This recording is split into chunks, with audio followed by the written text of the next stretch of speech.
नैब cases के हवाले से जो सुप्रीम कोर्ट का अहम फैसला आया, अपीलें, जमानत की दरखास्तें, ये भी अब आईनी अदालतें ही सुनेंगी। इस पर बात करने के लिए मुझे प्रोग्राम में ज्वाइन कर रहे हैं आबिद जुबैरी साहब, माहिर कानून है। बहुत शुक्रगुजार हूँ आपके वक्त की। सर, सबसे पहले तो ये फरमाइए, नैब कानून में जो तरमीम और अब सुप्रीम कोर्ट का ये फैसला कैसे देखें आप बहैसियत माहिर कानून?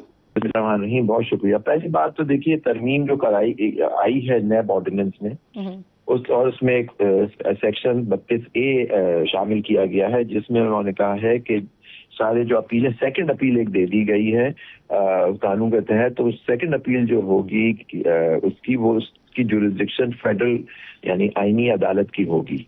यानी सुप्रीम कोर्ट से वो पावर, अपील की जो पावर हाई कोर्ट के खिलाफ नैब केस में वो मुंतकिल कर दी गई है वफाकी आईनी अदालत में जी। तो लेकिन आप जानते हैं इसका बैकग्राउंड, मैं समझता हूँ कि उसकी तरमीम का मेन मकसद तोशा खाना केस और मुख्तलिफ केसेस जो इमरान खान के अभी आने हैं कोर्ट्स में अपीलों में, उसको जुरिसडिक्शन सुप्रीम कोर्ट से खत्म करके वफाकी आईनी अदालत में कर दी गई है।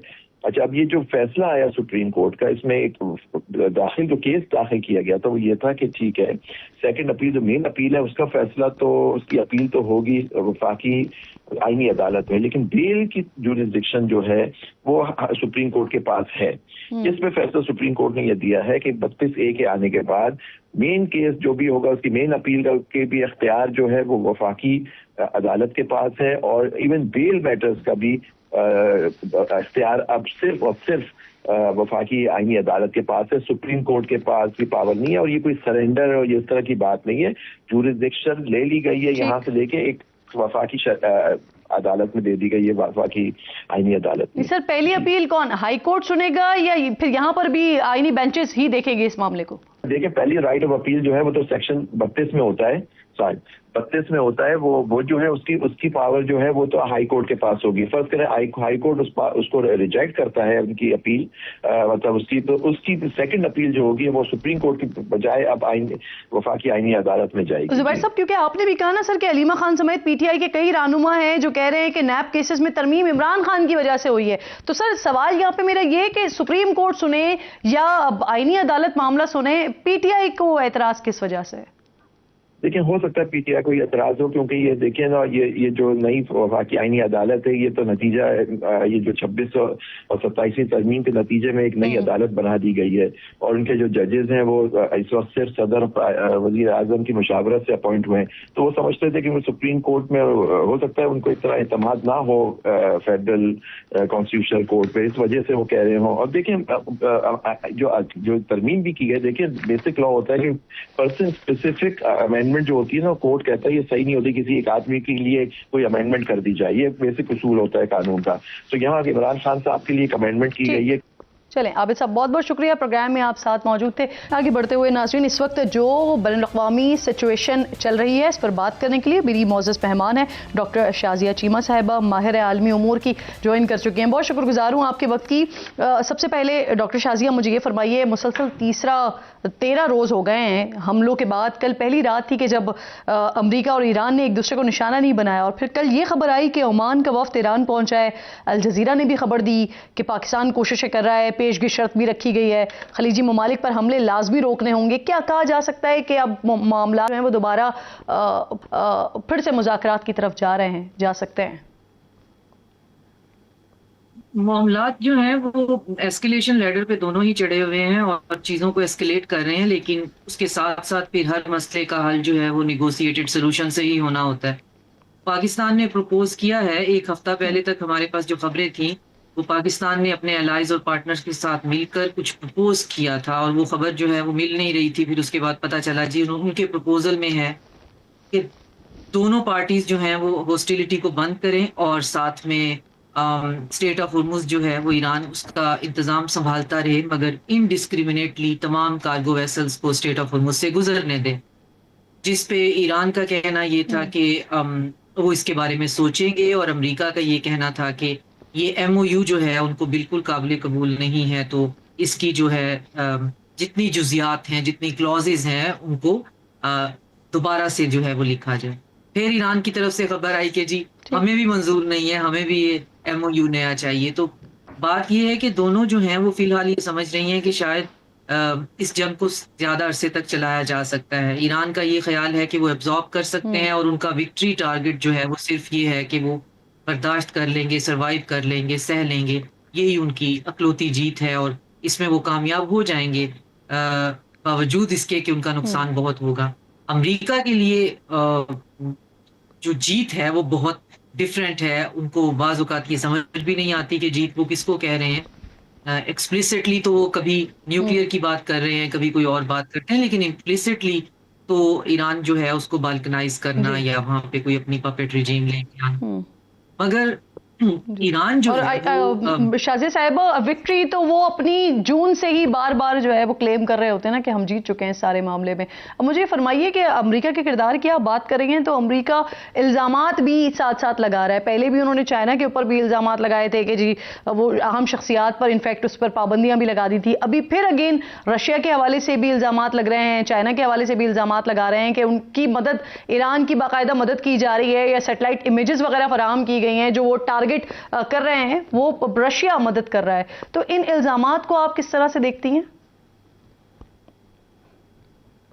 मेरी अंडरस्टैंडिंग में तो बहुत देर से वो अगर ये बात कर रहे हैं तो उन्होंने काफी देर कर दी है। ईरान और ईरान की हेल्प के लिए चाइना और रशिया बहरहाल वहां मौजूद हैं और ईरान जो है वो चाइना की बेदू टेक्नोलॉजी को इस्तेमाल कर रहा है। सैटेलाइट इमेजिंग भी जो मेरी अंडरस्टैंडिंग है उसमें चाइना की तरफ से बिल्कुल वो मुस्तरद कर रहा है। उसकी नॉन इंटरवेंशनिस्ट पॉलिसी है, वो फ्रंट फेस पे आके बिल्कुल इसमें नहीं आते। अगर कोई ये कहे कि इस पूरे MOU और इस पूरे के पूरे जो निगोसिएशन के पूरे स्ट्रक्चर में चाइना जो है वो शामिल है और हर काम उसके मशावरत से किया जा रहा है, तो ये बात भी जो है थोड़ी अजीब लगेगी। लेकिन बहरहाल ये ग्लोबल साउथ और नॉर्थ की आपस की लड़ाई है और इस लड़ाई में जो मेन टारगेट है वो तो चाइना ही है। चोक पॉइंट्स बंद करने हैं तो चाइना के लिए करने हैं।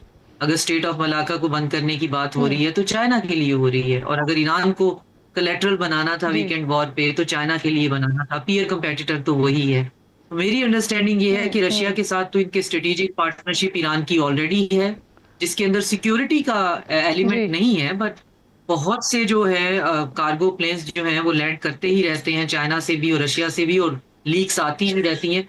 दोनों नहीं मानना चाहते, उनकी मर्जी है, लेकिन ईरान जो है वो अकेला इस तरह से चीजों को एब्जॉर्ब नहीं कर सकता था, क्योंकि मेरी ये भी अंडरस्टैंडिंग है कि स्ट्रेट्स की अब बात कर दी तो ये फरमाइए, जिस तरह से डोनाल्ड ट्रंप ने अभी 2 दिन पहले, कल इनफैक्ट उन्होंने कहा कि अगर अब दोबारा स्ट्रेट ऑफ हॉर्मुज से कोई भी जहाज गुजरा हुआ और उसके ऊपर अगर ईरान की तरफ से अटैक किया गया तो जो उनके मुंजमद असासे हैं वहां से उनका नुकसान पूरा किया जाएगा। वो कम भी हो सकता है, ज्यादा भी हो सकता है। ईरान की तरफ से उस पर एहतजाज किया गया, लेकिन फिर हमने देखा कि अमेरिका ने आज स्ट्रेट ऑफ हॉर्मुज में एक जहाज को निशाना बनाया है। तो ईरान ने बजाय इस पर रिटेलिएट करने के उन्होंने सलामती काउंसिल को खत लिखा, अपना एहतजाज इस पर रिकॉर्ड करवाया। कैसे देखती हैं ये धमकी क्या कारगर साबित हुई है?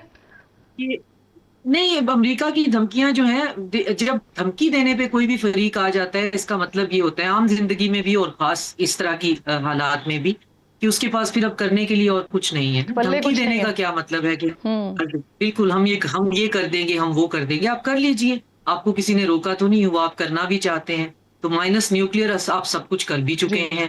अब आप मुसलसल जो हैं वो डायनामाइट उन पर फेंकते जा रहे हैं जो कि उन कंक्रीट के पहाड़ों के अंदर से जा भी नहीं सकते, उनका कुछ बिगाड़ भी नहीं रहे हैं। आप फुट सोल्जर लाना चाह रहे हैं, आप भूला के दे ले।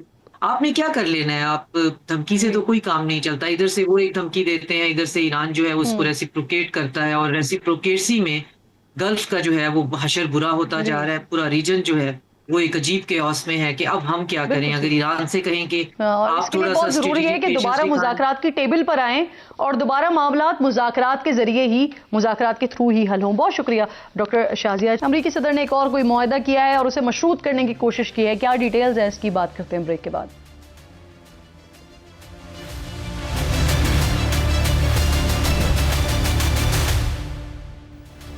Welcome back once again. 2 दिन पहले अमरीकी सदर डोनाल्ड ट्रंप ने सऊदी अरब के साथ एक जौहरी मुआहदे की मंजूरी दे दी, जिस पर अमरीकी और सऊदी वजीर तवानाई ने दस्तखत किए। मुआहदे का मुकम्मल मतन जारी किया गया, लेकिन इस मुआहदे पर दस्तखत के एग्जैक्टली चंद घंटे बाद ही अमरीकी सदर ने जौहरी मुआहदे को इसराइल के साथ ताल्लुकात कायम करने से मशरूत कर दिया। सऊदी अरब ने अमरीकी सदर के बयानात पर फौरी तो कोई रद्द अमल नहीं दिया, लेकिन अल शर्क ब्लूमबर्ग के मुताबिक सऊदी अरब और अमेरिका के दरमियान तय पाने वाले जोहरी ताउन मुआहदे के मतन में इसराइल के साथ ताल्लुक मामूल पर लाने के हवाले से कोई शर्त शामिल नहीं है।